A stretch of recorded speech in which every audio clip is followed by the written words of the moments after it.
When I go shopping, I think about my grandmother. Her name was Busha. Well, that's what I called her. Her actual name was Genevieve Maklevich. One day I asked Busha how she got this golf ball sized lump on her wrist.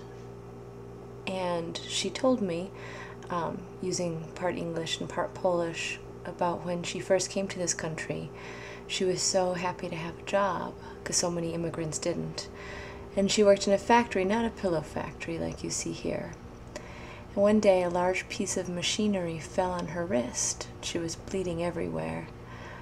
And she stayed at her job because she was told that if she left for the day to go to the hospital, that she would actually not have a job to come back to. So the lump never healed correctly. And I can't help but to think we see this again and again.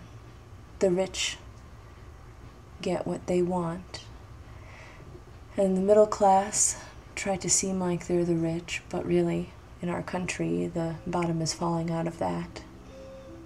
And then my poor grandmother is left with nothing. And so every time I go shopping, that's what I think about.